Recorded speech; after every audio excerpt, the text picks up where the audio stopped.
এরা আওয়ামী লীগ বিভিন্ন জায়গা থেকে স্বামীকে তুলে নিয়ে গেছে, ছেলেকে তুলে নিয়ে গেছে, বাবাকে তুলে নিয়ে গেছে।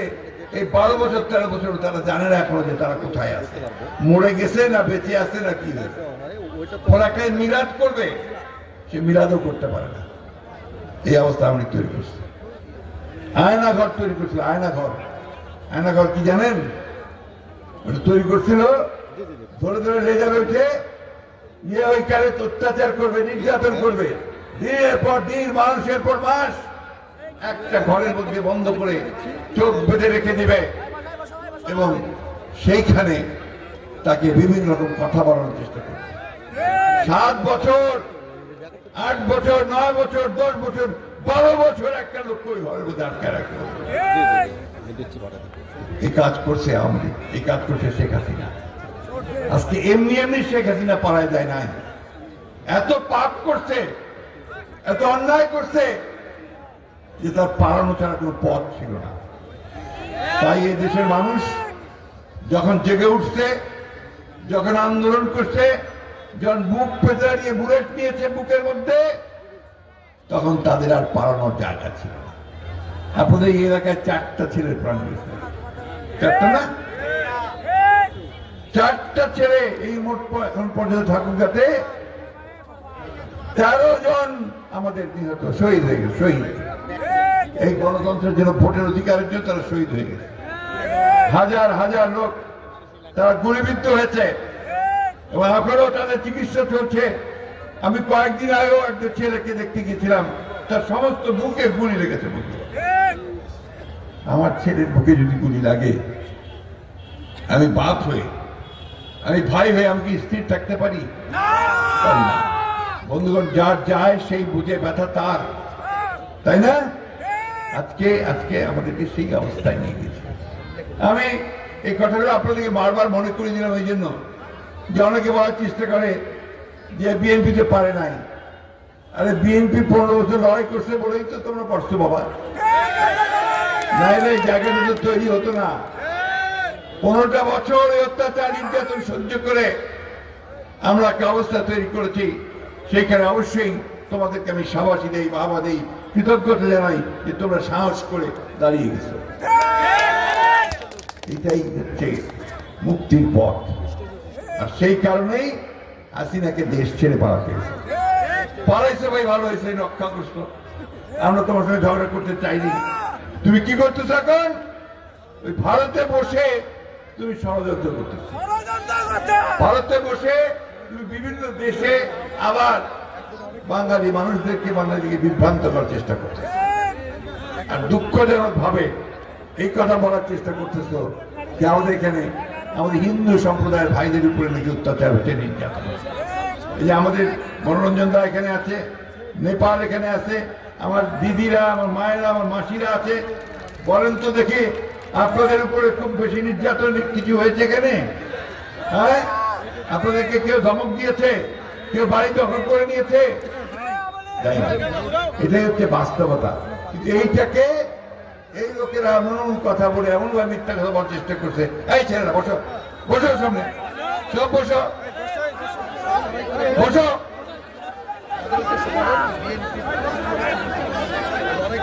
এরা বিভ্রান্ত করতেছে, বিশ্বকে জানাতে চায় যে বাংলাদেশে যেটা হয়েছে এটা জনগণের বিদ্রোহ নয়, এটা হচ্ছে কিছু উগ্রবাদীদের বিক্ষোভ। এটা আমাদের বিক্ষোভ ছিল না, আমাদের বিদ্রোহ ছিল না, আপনার বিদ্রোহ ছিল না। আপনি জানান নাই রাস্তায় সেদিন বেড়ে আসেননি, এই ঠাকুরগাঁ মাঠে আপনারা সেদিন গুলির মোকাবেলা করেন নাই? এই ছেলেরা করে নাই? কথা বলো না কেন? হ্যাঁ, কথা জোরে বলবা, স্লোগান দিবা জোরে, তাহলে বুকে বর আসবে। বুঝতে পারছো? ভাই, আমরা 53 বছর আগে স্বাধীন। আমাদের দুর্ভাগ্য যে আমরা এখন পর্যন্ত একটা ব্যবস্থা করতে পারলাম না, যে ব্যবস্থায় প্রতি 4 বছর বা 5 বছর পর পর আমরা একটা ভোট করব। সেই ভোটে আমরা আমাদের পছন্দ মতো লোককে বাছাই করে আমরা পার্লামেন্টে পাঠাবো, সংসদে পাঠাবো, তাই না? এই সংসদে তারা বসে আমাদের জন্য আইন তৈরি করবে, আমাদের উন্নতি কিভাবে হবে সেটা ব্যবস্থা করবে। এই কাজগুলো তাদের করার দায়িত্বটা তাদের, তাই তো? সেইখানে দুর্ভাগ্য আমাদের যে আমরা এতদিন সেটা করতে পারি। একটা সুযোগ আসছে আজকে, আমরা সেই সুযোগটা যেন সদ্ব্যবহার করতে পারি। বন্ধুগণ, হাসিনার অপকীর্তি, এই ফ্যাসিস্ট হাসিনার অপকীর্তি বর্ণনা করতে চাই, সারাদিন বর্ণনা করলেও শেষ হবে না। সে চুরি করছে, যে চুরি চিন্তা করা যায় না। ব্যাংকগুলোকে লুট করে শেষ করে দিয়েছে। 28,000 কোটি টাকা লুট করে একটা লোক নিয়ে গেছে। প্রতি বছর 12,000 কোটি টাকা করে আপনার বিদেশে পাচার করছে। আর আমরা খাওয়া পাই না, আমাদের লোকজন বেতন পায় না, চাকরি পায় না, ব্যবসা পায় না, তাই না? তারা লুট করে এখন এমন আছে, খুব ভালো অবস্থায় আছে। বন্ধুগণ, হাসিনা বিচার ব্যবস্থাকে শেষ করছে। তখন আপনি বিচার পাইতেন না। ও কি বিএনপি করে, তার দাও কে 5 বছর জেল দিয়ে দাও, জামিন দিও না। আর অজ্ঞাতনামা বলে আমাদের কিছু ছেড়ে দিয়েছে, তাই না? দিছে না? এই একটা অবস্থা করছে আমাদের। বন্ধুগণ, তারা অর্থনীতি শেষ করেছে, জুডিশিয়াল সিস্টেম শেষ করেছে, আমাদের আইন শৃঙ্খলা বাহিনী, পুলিশকে ব্যবহার করছে তাদের নিজস্ব বাহিনী হিসাবে। কি ভুল বলছি নাকি? এটা করে তার গোটা রাষ্ট্র ব্যবস্থাকে শেষ করে দিয়েছে। আজকে আমাদের সুযোগ আসছে একটা, যে আমরা এই ব্যবস্থার পরিবর্তন করব। এটা যে জন্য আমাদের নেত্রী দেশনেত্রী বেগম খালেদা জিয়া, যিনি ভিকটিম, 6 বছর জেলে ছিলেন, এই হাসিনা থেকে 6 বছর জেলে কাটিয়েছে। এবং যে জেলে যিনি ছিলেন সেটা মানুষ থাকতে পারে না। তার জেলের কারাগারের তার ঘরের মধ্যে ইন্দুর দৌড়াতো, নোংরা স্যাঁতস্যাঁতে ঘর, সেই ঘরের মধ্যে তাকে দেখা হয়েছিল 2 বছর। অনেকে সন্দেহ করে যে তাকে আপনার ধীরে ধীরে বিষ খাওয়ানো হয়েছিল, যে কারণে তার শরীর এত খারাপ হয়ে গেছে। আল্লাহর অশেষ রহমত, তিনি বের হয়ে আসতে পারছেন ও এখন একটা চিকিৎসার সুযোগ তিনি পাবেন। আমাদের নেতা তারেক রহমান, তাকে মিথ্যা মামলা দিয়ে, তাকে খুনের হত্যার বিভিন্ন আসামি করে, তাকে দেশ থেকে নির্বাসিত করে বিদেশে পাঠিয়ে দিয়েছে। আমাদের বিরুদ্ধে অসংখ্য মামলা, আমার একার বিরুদ্ধে 111টা মামলা ছিল। কয়েন দিনে 1-2টা মামলা হলে আমার কি অবস্থা হয়, কিন্তু 111টা মামলা হয়, আমরা আর বাঁচিবা পারি? ওইটা আমার অবস্থা করেছিল। আমি 11 বার জেলে গেছি, 11 বার। আমার তো এরকম যাওয়ার কথা না। আমি তো চুরি করি নাই, ব্যাংক লুট করি নাই, কাউকে মারিও নাই, কাউকে খুনও করি নাই। কেন? বিএনপি করুন, বিএনপি করি অপরাধ। বন্ধুগণ, আজকে সেই অবস্থার অবসান হয়েছে, শেষ হয়েছে। এখন একটা নতুন বাংলাদেশ আমরা তৈরি করতে চাই। আমাদের নেতা তারেক রহমান সাহেব বলেছেন, ওই যে ম্যাডাম 2016 সালে একটা ভিশন 2030 বলে একটা সংস্কারের রূপরেখা দিয়েছিলেন, ভিশন 2030। এখানে তিনি বলেছিলেন, আজকে যে বিষয়গুলো নিয়ে তর্ক বিতর্ক হচ্ছে, তখনই তিনি বলেছিলেন যে আমাদের প্রধানমন্ত্রী এবং রাষ্ট্রপতির ক্ষমতার ভারসাম্য রক্ষা করতে হবে। দুইজনের ক্ষমতার মধ্যে একটা ভারসাম্য আনতে হবে। তখনই তিনি বলেছিলেন যে আমাদের পার্লামেন্টে একটা, পার্লামেন্ট যদি 2টা হয়, 2 কক্ষ হয়, অর্থাৎ আরেকটা উপরে যদি থাকে, তার একটা চেক এন্ড ব্যালেন্স হবে, দ্বিকক্ষ বিশিষ্ট পার্লামেন্ট। তিনি তখনই বলেছিলেন। তিনি তখনই বলেছিলেন যে কমিশন আনতে হবে, জুডিশিয়াল কমিশন। সেই কমিশনগুলো তখনই তিনি বলেছিলেন। পরবর্তীকালে আমাদের নেতা জনাব তারেক রহমান সাহেব, তিনি এই 2022 সালে 31 দফা দিলেন, তাই না? এটা আমরা একা দেয়নি, সমস্ত রাজনৈতিক দলগুলো একসাথে থেকে। এই তোমাদেরকে অসুবিধা হচ্ছে বাবা? সমস্যা কি? এই যে ভাই, আপনারা বসেন।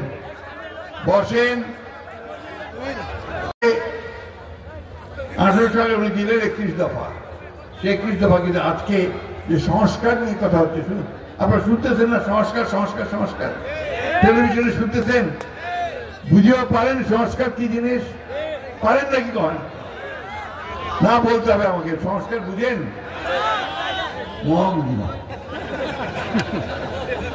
এইটুক বুঝি যে আমার একটু পরিবর্তন লাগবে। পরিবর্তনটা কি? আমার ভোটটা আমি নিজে দিতে পারি, এটা নিশ্চিত করতে হবে। আর পার্লামেন্টে যেন আমার কথাগুলো নিয়ে পার্লামেন্টে যেন আলাপ হয়। এই যে অন্যায়, অত্যাচার, নির্যাতন, জিনিসপত্রের দাম বাড়াচ্ছে, কত বড় সিন্ডিকেট, সিন্ডিকেট কি আমরা তাও বুঝি না। এটা বুঝি যে আমার জিনিসের দাম আমার কৃষক ভাইরা পায় না, আর ঢাকায় একটু ডাবল দাম দিয়ে কিনতে হয়।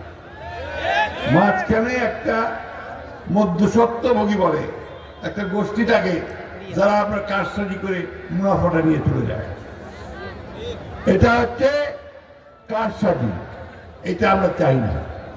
আমরা যে দামে আমার কৃষক ভাইরা বিক্রি করতে পারবে তার চেয়ে একটু বেশি দামে আমরা কিনতে চাই, এবং কৃষক ভাইরা যেন দাম পায় প্রত্যেকটা জিনিসের, সেটা নিশ্চিত করতে চাই। আমার শ্রমিক, এই যে আপনার গার্মেন্টস শিল্পের যে শ্রমিকরা, বেশিরভাগই মেয়েরা যারা কাজ করে, তারা যেন তাদের ন্যায্য মজুরি পায়। দিন রাত পরিশ্রম করে ওই 10,000 টাকা বেতন, 12,000 টাকা বেতন ওদের চলে না, কেন মানুষের চলতে পারে না, এটাকে তারা বাড়াই চায়।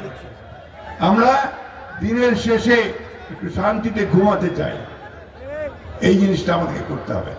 ভাই একটা কথা বলি আপনাদেরকে, আপনারা কি সত্যি সত্যি পরিবর্তন চান, নাকি আবার ওই আওয়ামী লীগের নৌকাতে ফিরে যেতে চান? চান নাকি? তাহলে কিন্তু ওই যেমন 5ই আগস্ট সবাই মিলে রাস্তায় নামছিলেন, তাহলে আবারও সেই মতো ঐক্যবদ্ধ হয়ে রাস্তায় নামতে হবে। রাস্তায় নামতে হবে নিজের অধিকার আদায়ের জন্য, ভোটের অধিকার আদায়ের জন্য, ভাতের অধিকার টানার জন্য, এবং ন্যায় বিচার পাওয়ার জন্য, সামাজিক মর্যাদা পাওয়ার জন্য। আমি একটা কথা বলি ভাই, একটা কথা মনে রাখতে হবে আপনাদের। আমাদের যে হিন্দু সম্প্রদায়ের বোনেরা এখানে আছে, ভাইয়েরা আছে, আর আমার এদিকে আমার মুসলমান বোনেরা আছে, মায়েরা আছে। আমাদের কোনো পার্থক্য আছে? একটাই পার্থক্য, যে ধর্ম চর্চাটা আলাদা, তাই না? কিন্তু যখন পূজা হয় তখন আমাদের মায়েরা, বোনেরা, আমাদের ছেলেরাও কিন্তু দেখতে যায়, তাই না? আর আমাদের যখন আপনার ঈদের অনুষ্ঠান হয় তখন সেমাই খাওয়া আমাদের হিন্দু ভাই বোনেরা সবাই আসে, আসে না বাড়িতে বাড়িতে? এই একটা সুন্দর সম্পর্ক নিয়ে আমরা এখানে তৈরি হয়েছি। এই যে সাম্প্রদায়িক একটা সম্প্রীতি, এটা পৃথিবীর অন্য কোনো দেশে নাই, ভারতেই নাই, কিন্তু বাংলাদেশে সেই সম্প্রীতি আছে।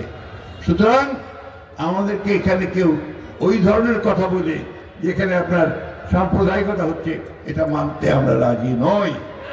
আমরা পরিষ্কার করে বলতে চাই যে বাংলাদেশে কোনো সাম্প্রদায়িকতা নাই, এবং আমরা এটা নিশ্চিত করে বলতে পারি যে আমরা যদি কখনো সুযোগ পাই, জনগণের ভোটের মাধ্যমে যদি আমরা কোনো ক্ষমতায় যেতে পারি, রাষ্ট্রপতির দায়িত্বে যেতে পারি, তাহলে আমরা নিশ্চিত করব এই দেশের সকল সম্প্রদায়ের, সকল ধর্মের মানুষের অধিকারকে নিশ্চিত করা হবে। আমরা নিশ্চিত করব আমার কৃষক যাতে ফসলের ন্যায্য মূল্য পায়, সেটা আমরা নিশ্চিত করব। আমার শ্রমিক ভাই তার জন্য ন্যায্য হিস্সা পায়, সেটা আমরা নিশ্চিত করব। আর বিনা কারণে ওই গায়েবী মামলা, এটা যেন আর কোনোদিন না হয়। বিনা কারণে মানুষকে হত্যা করা, গুম করা, এটা যেন আর বাংলাদেশে কোনোদিন না হয়। বন্ধুগণ, আজকে অনেক কিছু শুরু হয়েছে। আমাদের কিছু কিছু মানুষ এখন বিভিন্ন রকম কথা বলতেছে, এই কথাগুলো বলা বন্ধ করেন। বিশেষ করে যারা দায়িত্বশীল জায়গায় আছেন, তারা ভুল কথা বলে, উত্তেজনামূলক কথা বলে, বিভ্রান্তি ছড়ায়, দেশের মানুষকে আর বিভ্রান্ত করবেন না। অনেক হয়েছে, আমরা অনেক কষ্ট করেছি, অনেক রক্ত দিয়েছি, এবং অনেক আমরা কষ্ট ভোগ করেছি।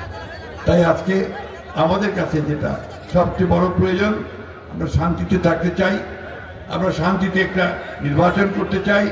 সেই নির্বাচনে আমরা ভোট দিয়ে আমাদের যাকে পছন্দ তাকে আমরা নির্বাচিত করতে চাই, এবং তারা আমাদের সরকার ব্যবস্থার পরিবর্তন আনবে, চুরি চামারি বন্ধ করবে, দুর্নীতি বন্ধ করবে, ঘুষ বন্ধ করবে, গুন্ডাবাজি বন্ধ করবে, দখলদারি বন্ধ করবে।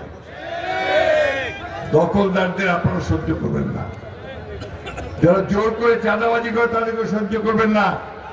আমি আপনাদের অনুরোধ করবো, যদি এমন কেউ করে তাদেরকে ধরে আপনার পুলিশের হাতে সোপর্দ করবেন।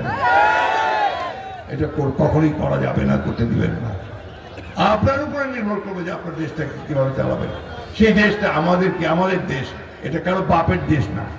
একটা গানটা শুনছেন না, একটা গান হচ্ছে একটু ভালো, দেশটা তোমার বাপের নাকি, দেশটা কারো বাপের না ভাই, এটা আমার রক্তে পানি করা দেশ। আমরা সবাই জান দিয়ে পেয়েছি বাংলা, কারো দানে পাওয়া নয়।